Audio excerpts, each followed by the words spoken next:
देख रहे हैं कच्चा चिट्ठा। मैं हूं आपके साथ प्रीति रघुनंदन। कच्चा चिट्ठा में आज आपको 3 स्पेशल रिपोर्ट दिखाने जा रहे हैं। यकीन मानिए ये यूक्रेन युद्ध में हुई बर्बरता की ऐसी आंखों देखी रिपोर्ट है जिसे देखकर आपके रोंगटे खड़े हो जाएंगे। पहली रिपोर्ट में बुचा में हुए नरसंहार की सुपर एक्सक्लूसिव तस्वीरें और उनकी खौफनाक कहानियां हैं। दूसरी रिपोर्ट में आपको यूक्रेन के दूसरे शहर की दिखाएंगे तस्वीरें जहां नरसंहार पार्ट 2 को अंजाम दिया गया है। तीसरी रिपोर्ट लंका में लगी आग पर है, लेकिन सबसे पहले बुचा की विनाश लीला देखिए जहां पूरा शहर खुले कब्रिस्तान में बदल गया है। आखिर बुचा का बगदादी है कौन, जानिए इस रिपोर्ट में।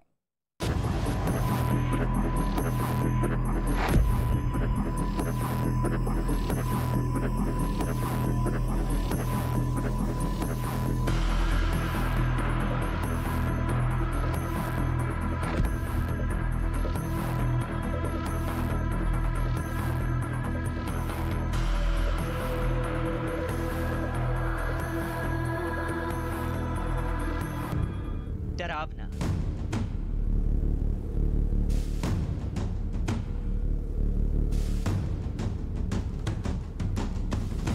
खतरनाक,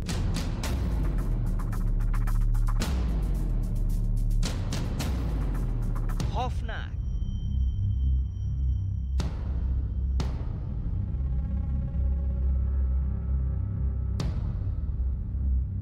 भीषण,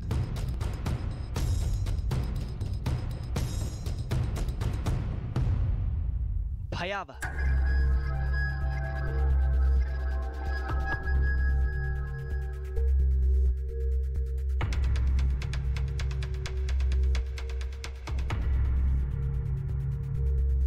भयानक,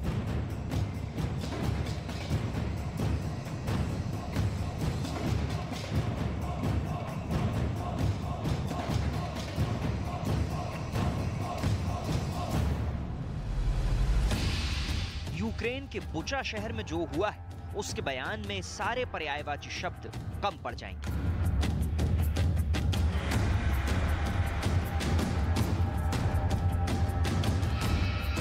ऐसा क्यों? इसे महसूस करने के लिए सबसे पहले बुचा के खौफनाक मंजर को देख लीजिए। तस्वीरें आपको विचलित कर सकती हैं, इसलिए हम आपको साफ साफ नहीं दिखा सकते। तस्वीर नंबर 1।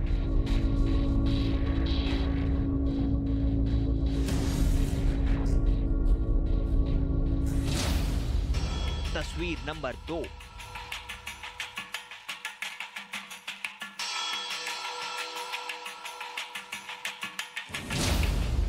तस्वीर नंबर 3।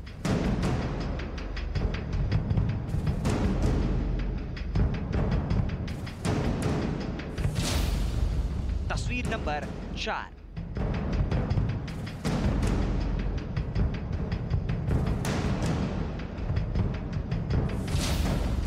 तस्वीर नंबर 5।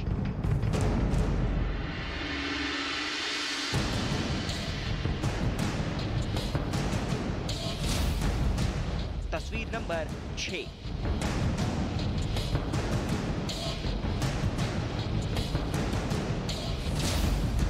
तस्वीर नंबर 7।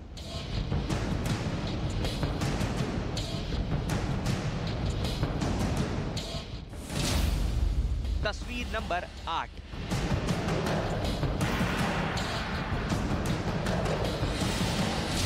तस्वीर नंबर 9।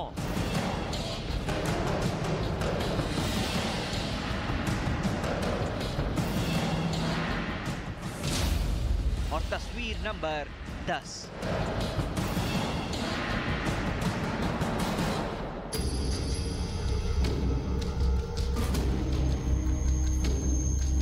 ये भयावह तस्वीरें बता रही हैं कैसे यूक्रेन का बुचा शहर खुला कब्रिस्तान बन गया है।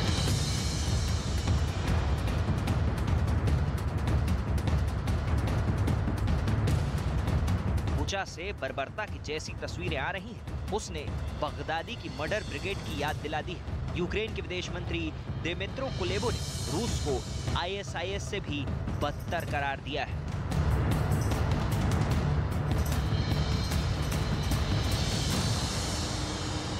Bucha massacre is the most outrageous atrocity of the 21st century.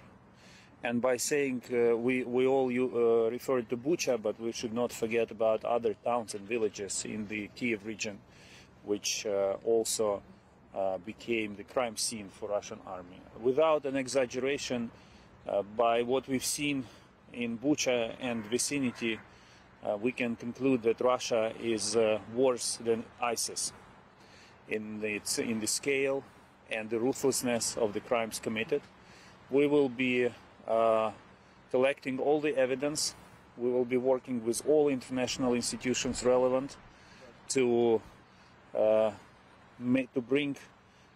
identify and bring those responsible for these crimes to account. Car में लाश,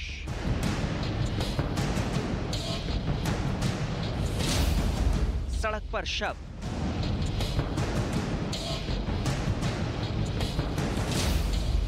गलियों में लाशें,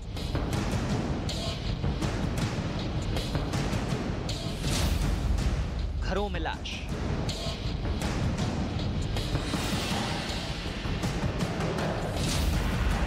बेसमेंट में शव,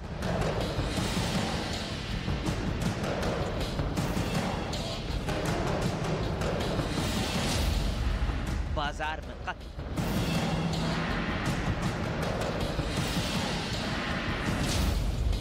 स्कूल में मर्डर,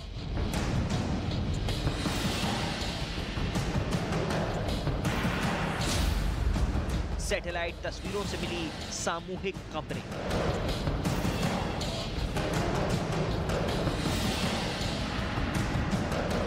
बुचा का कोना कोना शवों से अटा पड़ा है। यूक्रेन का आरोप है कि बुचा में रूसी सेना ने नरसंहार किया है। Я не розумію жодної людини, яка могла б такого зробити. Але таких кадрів, я переконаний в тому, що в багатьох українських містах достатньо багато. І агресор повинен ще за це заплатити. Велику ціну. Ціну за життя тисячі українців. Ми не пробачимо того, що зроблено с нашими местами, с нашими мешканцами. बड़ा सवाल है कि बुचा शहर को शमशान में किसने बदल दिया। यूक्रेन ने इसके लिए पुतिन और रूस की सेना को जिम्मेदार ठहराया है, लेकिन रूस ने यूक्रेन के सभी आरोपों को सिरे से खारिज कर दिया है। बुचा में हुई बर्बरता पर किसके दावे में कितना दम है, इसे हम आगे बताएंगे। पहले बुचा में हुए नरसंहार को देख लीजिए।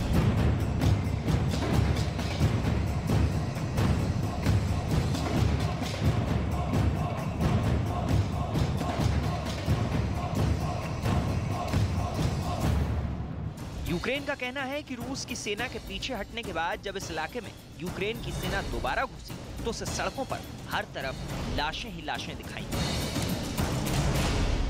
Президенти зазвичай не записують таких звернень, як це. Але сьогодні я повинен сказати саме так.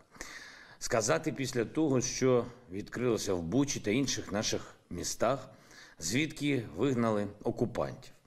Сотні вбитих людей. Закатованих, розстріляних, мирних людей. Тіла на вулицях, замінована територія, заміновані навіть тіла вбитих.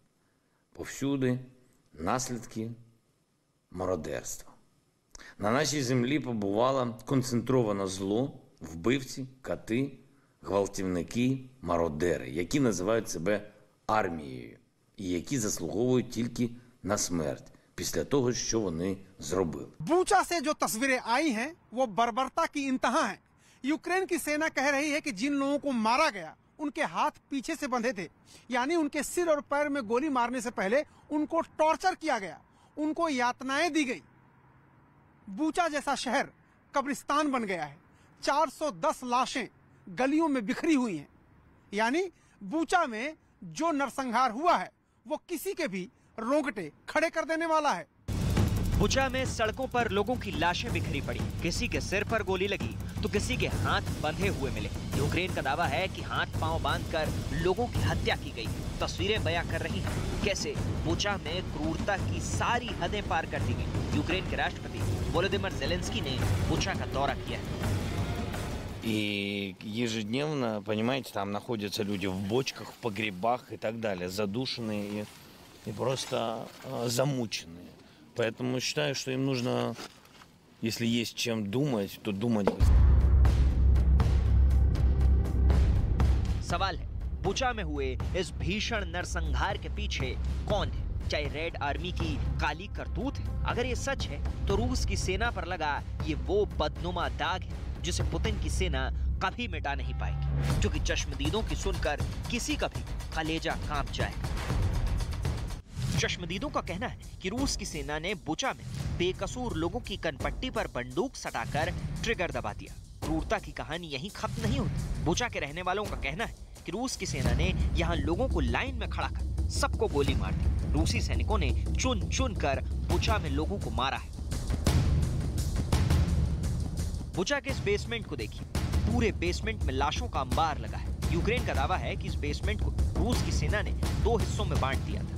एक हिस्से को टॉर्चर रूम बना दिया था, जहां बुचा के लोगों को यातनाएं दी गई, प्रताड़ित किया गया, और उसके बाद उन्हें बेसमेंट के दूसरे हिस्से में ले जाकर जान से मार दिया गया। बुचा का ये वीडियो भी खुद ब खुद यहाँ हुई बर्बरता का बयान है। यहाँ से जिस शव को बाहर निकाला जा रहा है वो उस महिला की बेटी है। इस माँ की आंखों के सामने ही उसकी बेटी को मार दिया गया। माँ ने अपनी बेटी को जैसे तैसे यहाँ मिट्टी दी। अब जब रूस की सेना बुचा से बाहर चली गई तब महिला ने अपनी आप बीती यूक्रेन के सैनिकों को बताई, जिसके बाद बेटी के शव को बाहर निकाला गया। ये घटना तो बस एक मिसाल भर है। बुचा में बर्बरता की ऐसी तमाम दर्दनाक कहानियां दफन रही जो अब धीरे धीरे दुनिया के सामने आ रही हैं। Ішов брати дрова, і відки не візьмись, вони почали стріляти. Того попали чуть вище 5, ну, у кістку, роздробили повністю. Той упав, а стрілець каже, не кричи, бо будуть стріляти.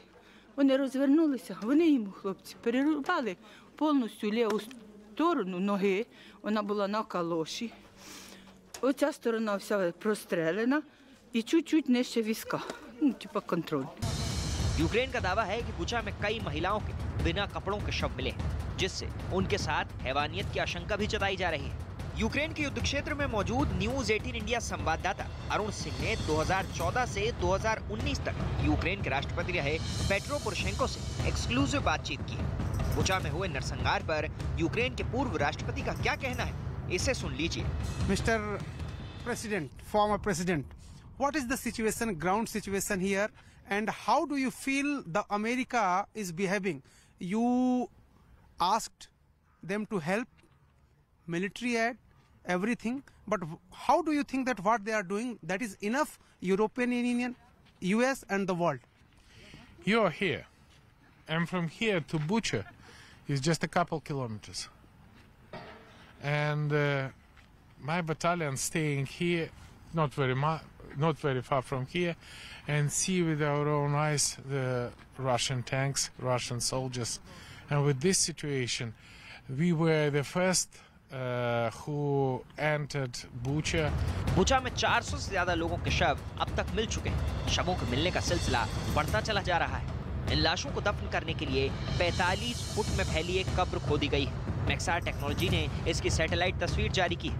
इन तस्वीरों में बुचा के सेंट एंड्रयू और पायर बोजनोहो ऑल सेंटर के चर्च में 45 फुट लंबी कब्र दिखाई दे रही है। रिपोर्ट के मुताबिक कब्र के ऊपर की मिट्टी खून से पूरी तरह से लाल थी। यहाँ की तस्वीर पहले कुछ ऐसी नजर आती, लेकिन अब ऐसी दिख रही है। चर्च के कैंपस में दफन लाशों को साफ साफ देखा जा सकता है। यूक्रेन का आरोप है कि रूसी सैनिक बुचा शहर में अपने पीछे एक भयावह मंजर छोड़ गए। Світ бачив вже багато воєнних злочинів у різні часи, на різних континентах, але настав час зробити все, щоб воєнні злочини російських військових стали останнім проявом такого зла на землі. Кожен винний у таких злочинах буде внесений у спеціальну книгу палачів. ज़ेलेंस्की ने पुतिन पर बुचा में नरसंहार का आरोप लगाया है। जवाब में रूस ने बुचा की तस्वीरों और वीडियोस को फर्जी बताया है। ज़ेलेंस्की का आरोप है कि हत्या से पहले महिलाओं से रेप किया गया। वहीं रूस का कहना है कि रूसी सेना के निकलते वक्त मेयर ने कोई आरोप नहीं लगाए थे। यूक्रेन ने आरोप लगाया कि रूसी सैनिकों ने हत्या के बाद बहुत से शवों को जला दिया, जबकि रूस की तरफ से कहा गया कि रूस की सेना के निकल जाने के बाद यूक्रेन की सेना ने बुचा में आर्टिलरी फायरिंग की थी। ज़ेलेंस्की ने मांग की कि रूस युद्ध अपराध पर लगाम लगाए। वहीं रूस ने इसे सिरे से खारिज करते हुए इसे यूक्रेन पर उकसाने का आरोप लगाते हुए यूएन से जांच कराने की बात कही है। बुचा में हुआ नरसंहार इंटरनेशनल हेडलाइन बनी हुई है। दुनिया के तमाम देशों के मुखिया इसे युद्ध अपराध बताकर रूस को जिम्मेदार ठहरा रहे हैं।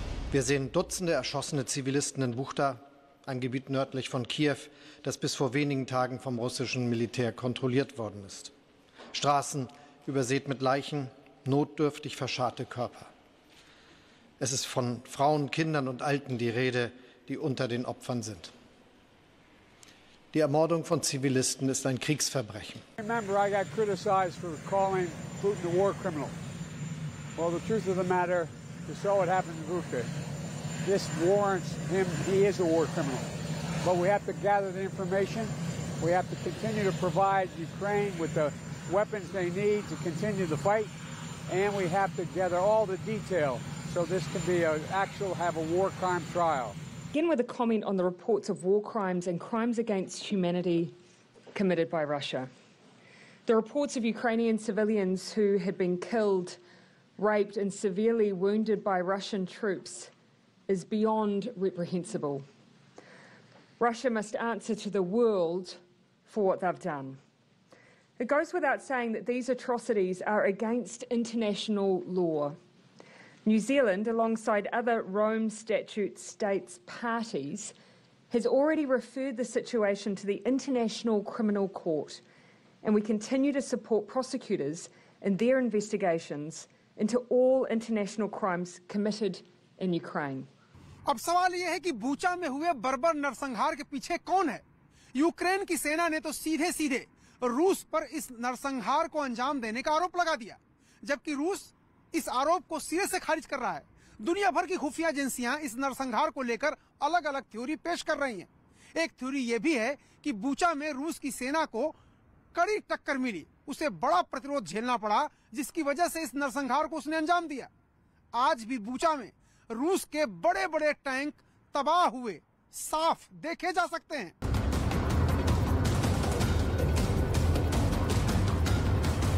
बुचा की सड़कों पर बर्बाद हुए ये रूस के टैंक हैं। यहाँ रूस और यूक्रेन की सेना के बीच कड़ी टक्कर हुई। जंग के शुरुआती दिनों में यहाँ रूस का कीव पर कब्जे का इरादा कुछ इस तरह जमींदोज हो गया था। कीव की तरफ बढ़ रही रूस की सेना के काफिले को यहाँ बर्बाद कर दिया गया था। बुचा कीव से करीब 60 किलोमीटर की दूरी पर है। 24 फरवरी को जब रूस की सेना बेलारूस से कीव की तरफ बढ़ी तो कीव से पहले उसका काफिला बुचा पहुंचा था। कीव की ओर बढ़ने के लिए बुचा पहुंची रूस की सेना को यूक्रेनी सेना ने नाकों चने चबवा दिए, उनके टैंक और बख्तरबंद गाड़ियों को बर्बाद कर दिया था। बुचा की सड़कों पर अभी भी 30 मिलीमीटर तोप के गोले घास पर पड़े हुए हैं। कई और भी गोलों के खतरनाक टुकड़े सड़कों पर पड़े हैं। यहाँ तक कि बुचा के लोगों ने भी रूसी सैनिकों के काफिले को अपना निशाना बनाया था। आगे चलकर यहाँ रूस की सेना का कब्जा हो गया। यूक्रेन का दावा है कि तभी रूस की सेना ने जंग में मिली मात का गुस्सा नरसंहार करके उतारा, और अब जब रेड आर्मी बुचा से पीछे हटी तो उसकी काली करतूत दुनिया के सामने आ रही है।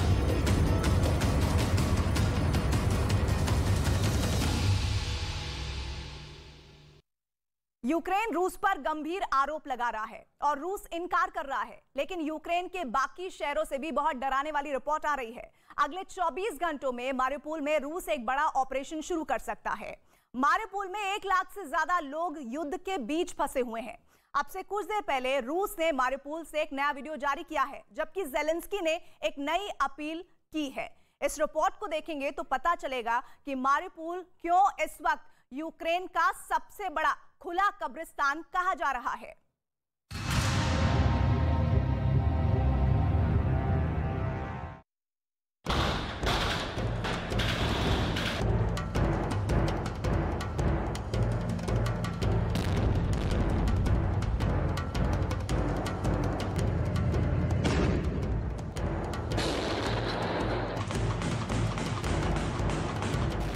ये यूक्रेन का सबसे खतरनाक फ्रंट है। लड़ाई मोहल्लों में हो रही है, रूस के टैंक घूम रहे हैं। लड़ाई इस शहर की गलियों में हो रही है। एक कोने से दूसरे कोने जिंदगी की बाजी लगी हुई है। कमरों कमरों से गोलियां दागी जा रही हैं। सड़कों पर बख्तरबंद गाड़ियां मोर्चा संभाले हुए हैं।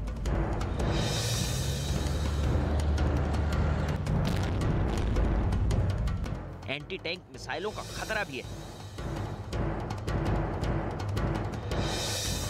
हैवी मशीन गन दनादन चल रही है। मरियुपोल में रूस और यूक्रेन की सेनाओं के बीच जबरदस्त जंग चल रही है।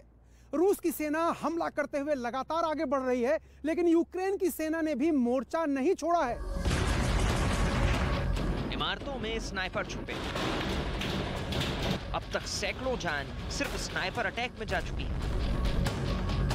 शहर में यूक्रेन और रूस की फौज आमने सामने है।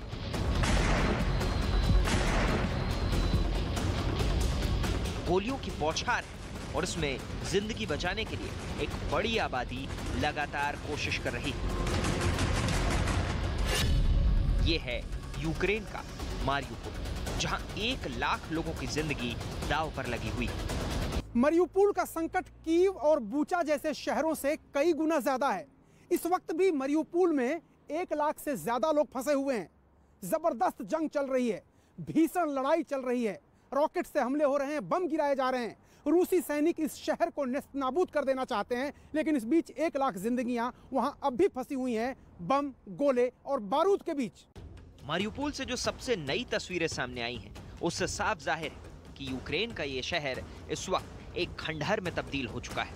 जब दुनिया कीव पर नजर टिकाए हुए है, बुचा पर बात हो रही है, तब रूस ने मारियुपोल पर हमले और तेज कर दिए।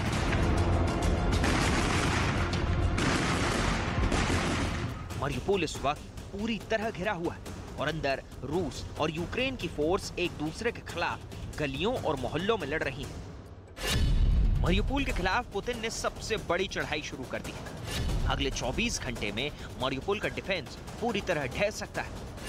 आखिर मारियुपोल शहर पुतिन का सबसे बड़ा टारगेट क्यों बन चुका है और क्यों उनके सामने इस शहर पर कब्जा करने में मुश्किल आ रही है? रूस के टैंक मारियुपोल में टहल रहे हैं। जहां हरकत दिख रही है उस जगह को टारगेट कर दिया जा रहा है। शहर में ऐसी जंग इससे पहले दुनिया ने सीरिया में देखी है, जहां अलेप्पो और हमा जैसे शहर पूरी तरह तबाह हो गए थे। अब ऐसी ही तस्वीरें यूक्रेन से आ रही हैं। युद्ध में आम लोगों के लिए जिंदगी बचाने की जंग क्या होती है, मारियुपोल से बराबर इसके वीडियो आ रहे हैं। हजारों लोग लगातार इस वॉर जोन से बाहर निकलने की कोशिश कर रहे हैं। रेड क्रॉस से मदद मिली तो मारियुपोल में आम लोगों को निकालने के लिए कॉरिडोर भी बनाया गया। हजारों लोग रोज इसी तरह शहर से बाहर भी निकल पाए। रूस की फौज लगातार मारियुपोल के हर कोने को सैनिटाइज करके आगे बढ़ रही है।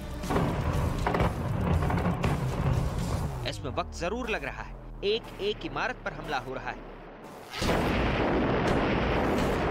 लेकिन रूस यहां कोई रिस्क नहीं लेना चाहता, क्योंकि इस वक्त यूक्रेन की फौज गुरिल्ला युद्ध लड़ रही है।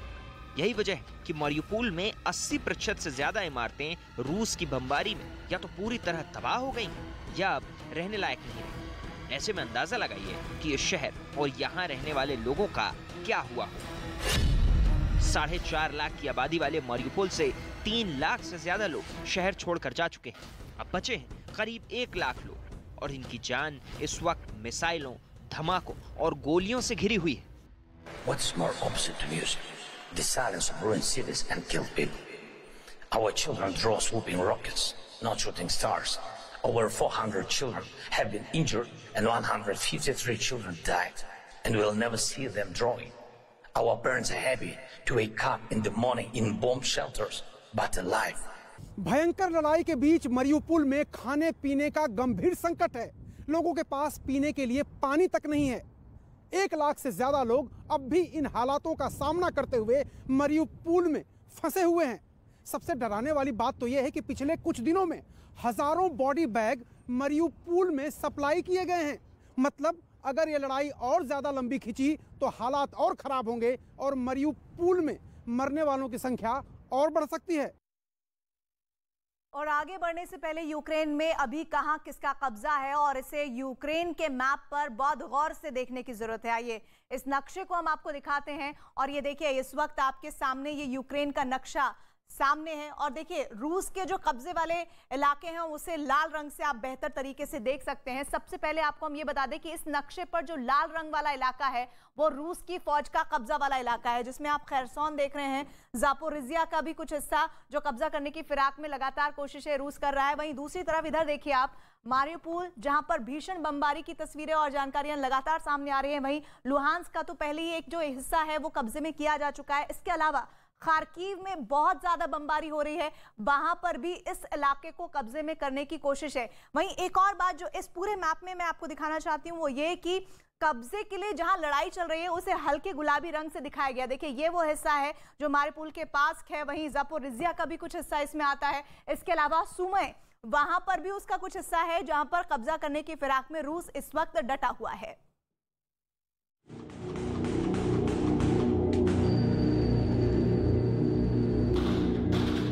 मारिउपोल के चारों तरफ इस वक्त रूसी फौज है और ये 1 महीने से ऐसे ही घिरा हुआ है। जैसे जैसे रूस की बख्तरबंद गाड़ियां मारिउपोल शहर के सेंटर तक पहुंच रही हैं, जैसे जैसे रूस का नए इलाकों पर कब्जा हो रहा है, हजारों गाड़ियों में सवार लोग परिवार के साथ वहां से भाग रहे हैं।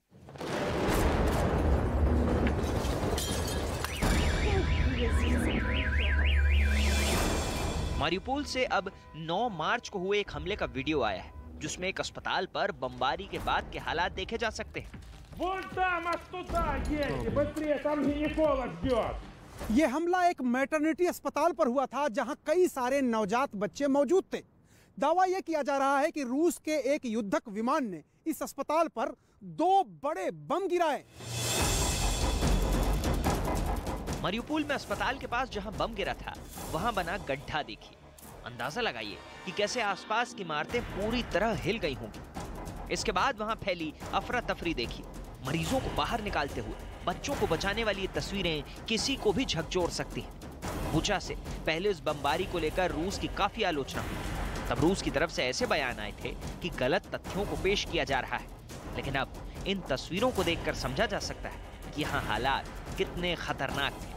तब रूस ने दावा किया था कि एक ब्लॉगर को इस वीडियो में एक्टिंग कराई गई और ये फर्जी है, लेकिन अब उस ब्लॉगर ने क्या बताया वो देखिए। Это произошло 9 числа в 3-й больнице в Мариуполь.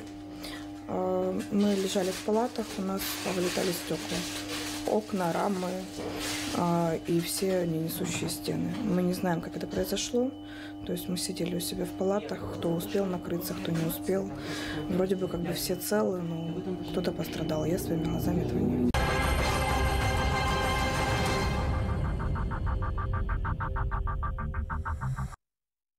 इस वक्त पड़ोसी देश श्रीलंका में कोहराम मचा है। पूरा कैबिनेट इस्तीफा दे चुका है, लेकिन दिवालिया हुए श्रीलंका में हालात पहले से और ज्यादा बदतर हो गए हैं।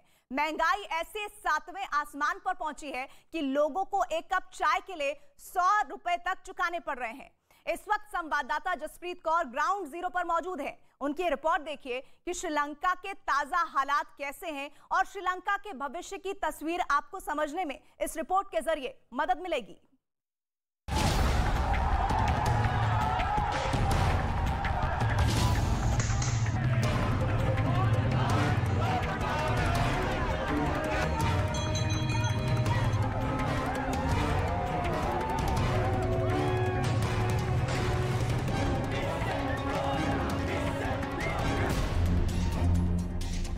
जरा इस मुल्क के रहबरों को बुलाओ।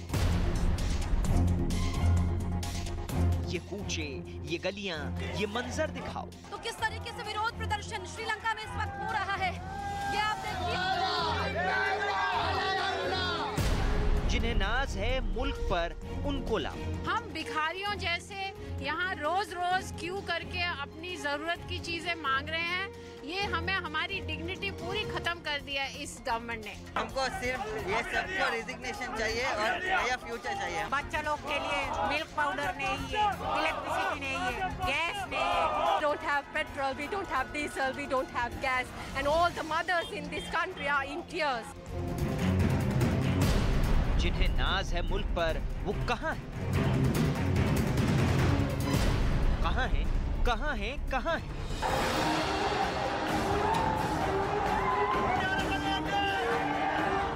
श्रीलंका की सड़कों का सन्नाटा आवाम के सीने में चिंगारी की तरह सुलग रहा है, लेकिन देश में यह आलम है कि कहीं कोई सूरत नजर नहीं आती, कहीं कोई उम्मीद नजर नहीं आती। Rajapakshas, go home! Rajapakshas, go home! Rajapakshas, go home!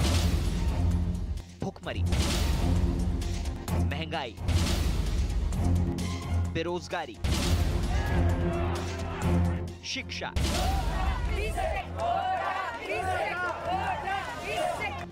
सब ठप है। श्रीलंकाई अर्थव्यवस्था ने प्राण त्याग दिए हैं और दुर्भाग्य है कि इसे संजीवनी बूटी देने वाला भी कोई नजर नहीं आता। आगे दूर दूर तक श्रीलंकाई आवाम को सिर्फ अंधेरा दिख रहा है, बर्बादी का मंजर दिख रहा है, दुर्गति दिख रही है। श्रीलंका भंवर में फंस गया है, ऐसा भंवर जिसमें गोल गोल घूमते हुए नीचे और नीचे जा रहा है। आवाम आवाज दे रही है, लेकिन सुनने वाला कोई नहीं। श्रीलंका दाने दाने को मोहताज है। लोगों के पास 2 जून की रोटी के लिए भी पैसे नहीं हैं। ऐसा लग रहा है साजिशन इस देश को किसी ने लूट लिया है। लोगों के पास सड़कों में उतरने के अलावा कोई विकल्प नहीं बचा है। लोग अपने भविष्य को लेकर, वर्तमान को लेकर परेशान हैं। ऐसे में लोग सड़कों पर हैं, डीजल नहीं है, महंगाई आसमान छू रही है। लोग करें तो क्या करें?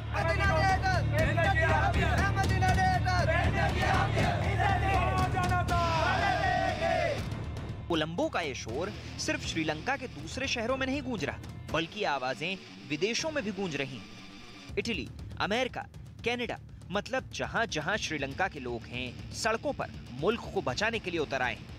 प्रदर्शनकारी राष्ट्रपति गोटबाया राजपक्षे का इस्तीफा मांग रहे हैं, पीएम महिंद्रा राजपक्षे का इस्तीफा मांग रहे हैं। श्रीलंका की आम जनता के दिमाग में ये बात बिल्कुल क्लियर एंड लाउड है कि इन 2 नेताओं ने मिलकर उन्हें धोखा दिया है।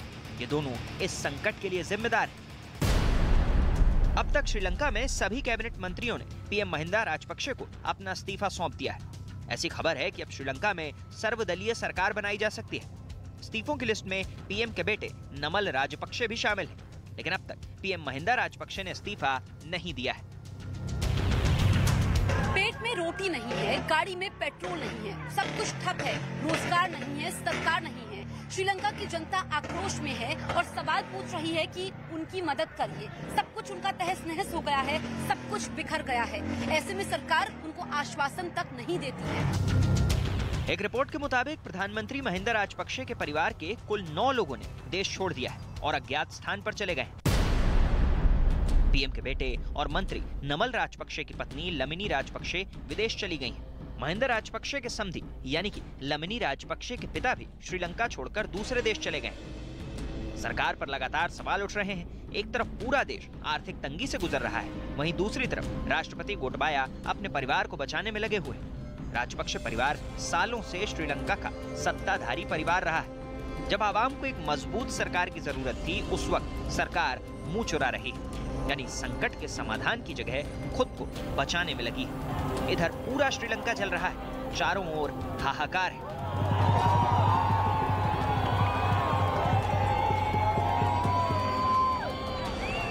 2 करोड़ से ज्यादा की आबादी के सामने इस वक्त भीषण संकट खड़ा हो गया है। कहां जाएं, क्या करें, क्या बचाएं? बसें बंद हैं, ट्रक सड़क छोड़ चुके हैं, उनका व्यापार औंधे मुंह गिर चुका है। ऊपर से विदेशी मुद्रा भंडार जीरो है और जो इस देश ने कर्ज लिया है उसने इसको दिवालिया बना दिया है।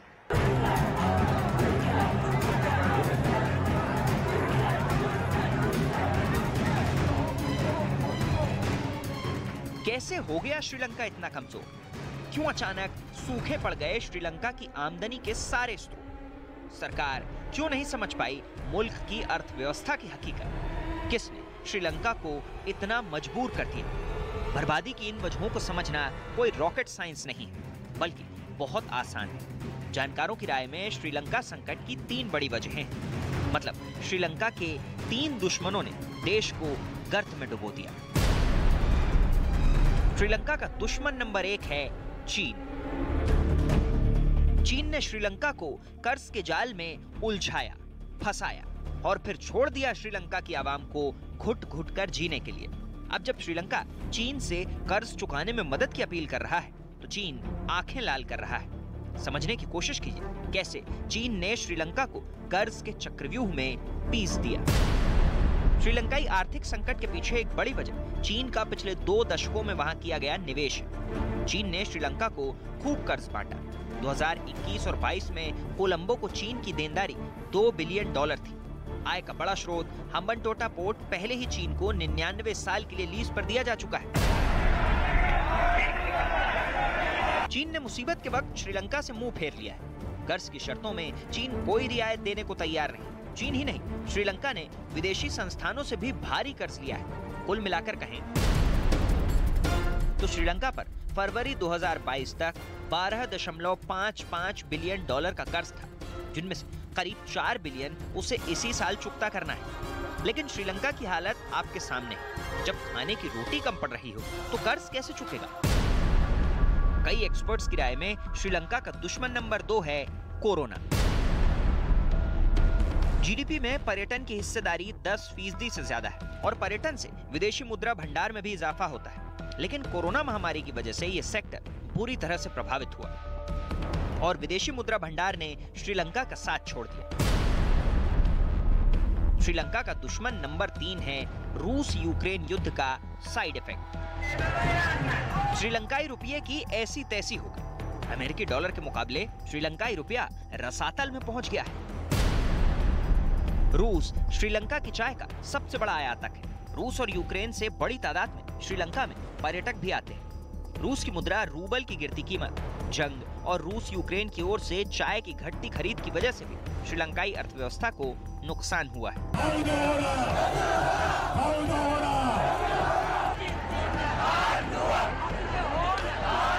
श्रीलंका इस वक्त अपने सबसे बुरे दौर से गुजर रहा है।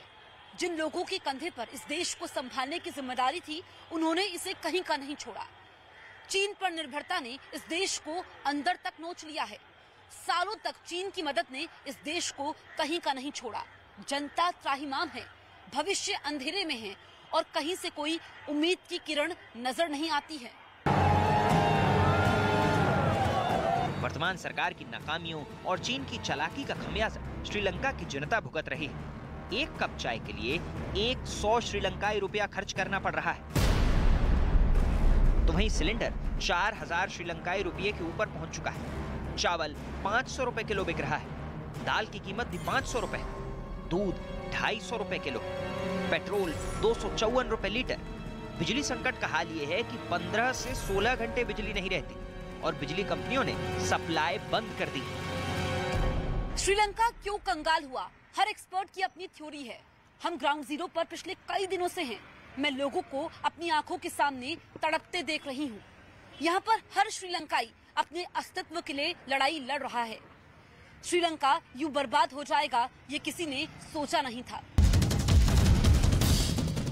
श्रीलंका इस दौर से कैसे निकलेगा, ये सवाल फिलहाल सुलझता नहीं दिख रहा।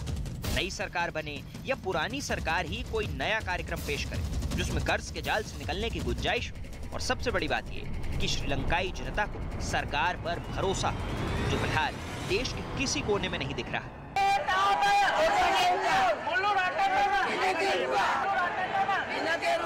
इन हालातों में श्रीलंका के सामने विकल्प क्या है? वो इस आपातकाल से कैसे निपटे? अब तो आलम ये हो चुका है कि भारत जैसे पड़ोसी मुल्कों की मदद के बिना श्रीलंका चलना तो दूर खड़ा भी नहीं हो सकता है। उसकी जमींदोज हो चुकी अर्थव्यवस्था को सहारा चाहिए। सहारा उसे चीन से मिल सकता है। चीन अगर कर्ज चुकाने में मोहलत दे दे, लेकिन चीन ऐसा करेगा नहीं।